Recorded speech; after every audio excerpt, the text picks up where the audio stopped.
এসব ছেলেবেলে ইতিহাস জানে না। বঙ্গবন্ধু ছাড়া দেশ, শেখ মুজিবুর রহমান ছাড়া বাংলার স্বাধীনতায় অর্জিত হলো।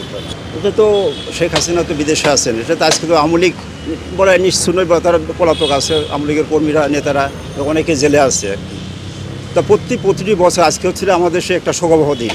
1975 সালে এই দিনে জাতির জনক বঙ্গবন্ধুকে সপরিবারে এই 32 নম্বরে ওনার নিজ বাসভবনে উনি আর্মি কিছু কতিপয় দুষ্কৃতী উচ্ছৃঙ্খল আর্মি অফিসারদের হাতে নিহত হন, নির্মমভাবে নিহত হন। তা সেই শোকাবহ দিন এই উপলক্ষে প্রতি বছর তো এই ভাষ। তা আজকের দিনে ভিন্ন প্রেক্ষাপট হলেও আমার মনের থেকে আমি প্রতি বছর এখানে আসছি, জাতির প্রতি শ্রদ্ধা জানাতে এখানে আসছি।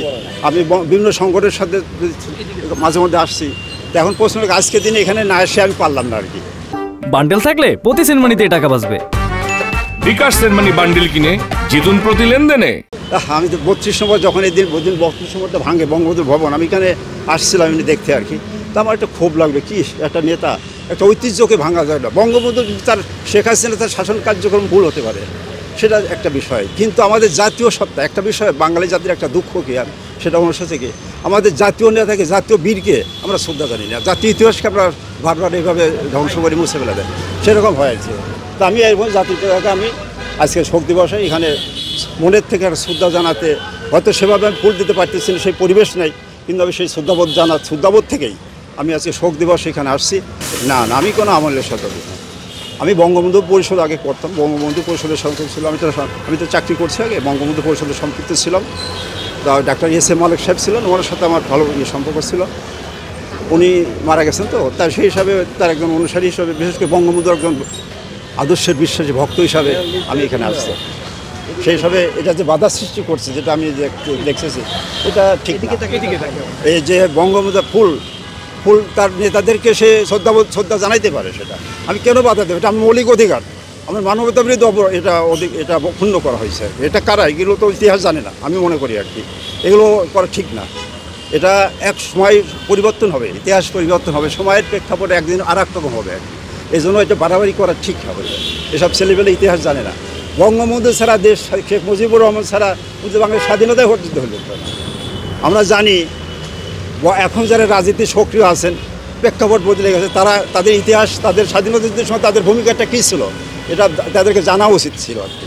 জানা উচিত, শুধু বিরোধিতার সাথে বিরোধী হবে না। আমাদের জাতীয় নেতাকে স্বীকার করতে হবে, আমাদের মুক্তিযুদ্ধ, আমাদের স্বাধীনতা, এগুলোকে আমরা অস্বীকার করতে পারি না। সেই তাই আমি আজকে এই জাতীয় শোক দিবসে আমি এখানে আসছি। বঙ্গবন্ধুর স্মৃতি বিজড়িত এই 32 নম্বর আমি দেখতে আসছি। আমি জানি কেন ভেঙে ফেলে আসছি, ঢোকার কায়দা আমি জানি আর কি। তাহলে সত্য মনে একটা তাগিদে আমি হয়তো কোনো নেতা যদি এখানে আসে, আমি জানি যে ডক্টর কামাল হোসেন এখানে আসবেন আজকে, সেই হিসাবে মনে যদি কোনো লোকজন আসে, তাদের সাথে আমি ওনার প্রতি ফুল দিয়ে একটু শুভেচ্ছা জানাবো, শ্রদ্ধাবোধ জানাবো, সেটা আমার একটা আশা ছিল।